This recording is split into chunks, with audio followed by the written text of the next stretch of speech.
Assalamualaikum warahmatullahi wabarakatuh. Ada yang sudah kangen sekolahan atau masih betah di rumah saja nih? Walaupun di rumah, jangan lupa untuk selalu belajar ya teman-teman. Jasmani sangat erat kaitannya dengan aktivitas fisik.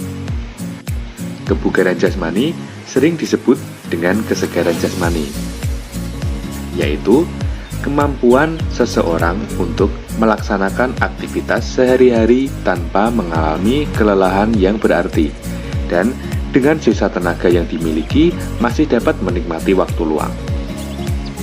Kebugaran jasmani memiliki komponen atau unsur kebugaran yang secara umum dibagi menjadi dua, yaitu komponen kebugaran yang berkaitan dengan kesehatan, antara lain kekuatan, kelenturan, daya tahan otot, dan daya tahan aerobik.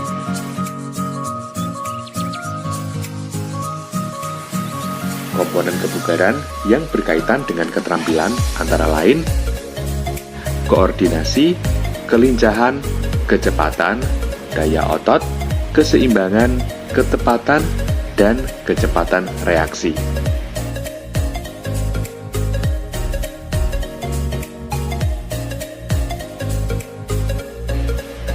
Komponen-komponen kebugaran tersebut adalah penentu derajat kondisi setiap individu. Seseorang dikatakan bugar apabila mampu melaksanakan kegiatan sehari-hari dengan optimal, tanpa ada rasa lelah yang berlebihan. Aktivitas fisik yang dilakukan secara terstruktur sering disebut latihan kondisi fisik.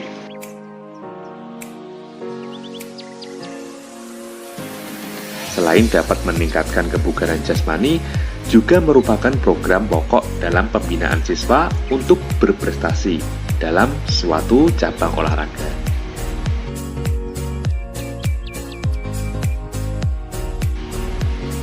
Berikut ini adalah manfaat latihan kondisi fisik.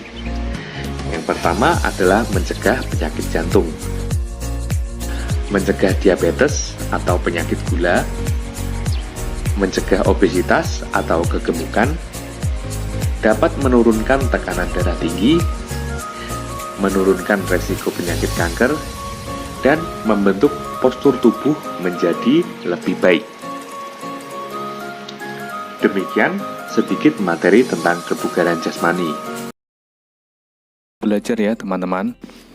Coba kalian amati gambar berikut ini. Keduanya merupakan atlet top Indonesia yang merupakan juara di nomor yang berbeda. Yang pertama adalah Muhammad Zohri, seorang pelari jarak pendek. Yang kedua, Agus Prayogo, seorang pelari maraton atau jarak jauh. Apakah komponen kebugaran jasmani yang paling dominan pada masing-masing atlet tersebut? Apakah sama di antara mereka? Jawabannya akan kita temukan di dalam pembahasan berikut ini. Pada video sebelumnya kita sudah membahas pengertian kebugaran jasmani. Kali ini kita akan membahas komponen-komponen kebugaran jasmani. Yang pertama adalah kekuatan atau strength. Kekuatan adalah kemampuan dalam mempergunakan otot untuk menerima beban ketika melakukan suatu aktivitas fisik.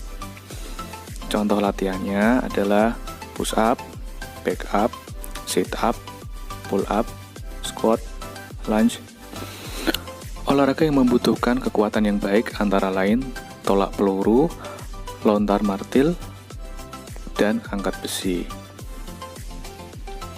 Selanjutnya yang kedua adalah daya tahan atau endurance. Daya tahan adalah kemampuan tubuh untuk melakukan aktivitas fisik dalam waktu yang relatif lama secara efektif dan efisien. Daya tahan juga dikaitkan dengan kemampuan seseorang untuk menggunakan sistem kardiovaskulernya dengan efektif dan efisien. Bentuk-bentuk latihan untuk meningkatkan daya tahan antara lain fartlek, interval training, lari 12 menit, lari 2,5 km, cross country, renang, dan bersepeda. Olahraga yang membutuhkan tingkat daya tahan yang tinggi yaitu lari jarak menengah sampai lari jarak jauh. Yang ketiga adalah muscular power atau daya otot.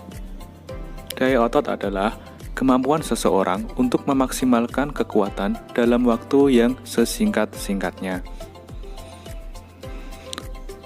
Contoh latihannya antara lain vertical jump, front jump, side jump. Daya ledak ini sangat penting ketika seorang atlet akan melakukan start atau tolakan saat melakukan lompat jauh. Selanjutnya, kecepatan atau speed. Kecepatan merupakan kemampuan seseorang dalam melakukan gerakan berkesinambungan dalam waktu yang sesingkat-singkatnya. Kecepatan ini sangat dibutuhkan oleh atlet lari jarak pendek atau seorang sprinter.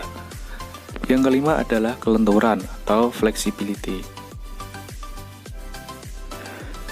Kelenturan adalah keleluasaan pergerakan otot-otot tubuh, khususnya persendian, terhadap penyesuaian gerak yang dilakukan.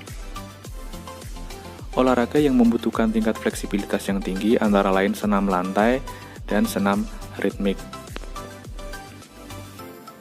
Yang selanjutnya adalah kelincahan atau agility. Kelincahan adalah kemampuan mengubah secara cepat arah tubuh atau bagian tubuh tanpa mengalami gangguan pada keseimbangan. Contohnya adalah bulu tangkis, tenis, serta olahraga bergu lainnya seperti sepak bola, basket, dan bola voli. Yang ketujuh adalah koordinasi. Koordinasi adalah kemampuan seseorang untuk menyatukan gerakan tubuh yang berbeda ke dalam satu gerakan yang efektif. Yang kedelapan adalah keseimbangan atau balance. Keseimbangan adalah kemampuan untuk mengendalikan organ dan syaraf otot sehingga bisa mengendalikan gerakan tubuh dengan baik. Yang kesembilan adalah ketepatan atau akurasi. Akurasi adalah kemampuan dalam mengendalikan gerakan sesuai dengan sasaran. Olahraga yang membutuhkan tingkat akurasi yang tinggi antara lain panahan. Selanjutnya yang terakhir adalah reaksi. Reaksi adalah kemampuan seseorang dalam menanggapi rangsangan atau stimulus yang diberikan orang lain.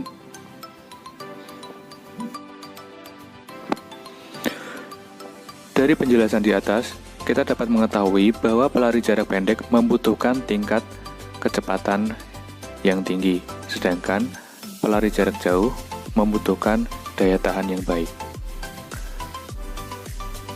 Sekarang kita masuk ke soal. Yang pertama, coba sebutkan komponen-komponen kebugaran jasmani yang tadi kita pelajari. Yang kedua, komponen kebugaran apa yang dominan pada seorang pelari jarak pendek? Yang ketiga, komponen kebugaran apa yang dominan pada seorang pelari jarak jauh? Yang keempat, olahraga apa yang membutuhkan tingkat akurasi yang tinggi?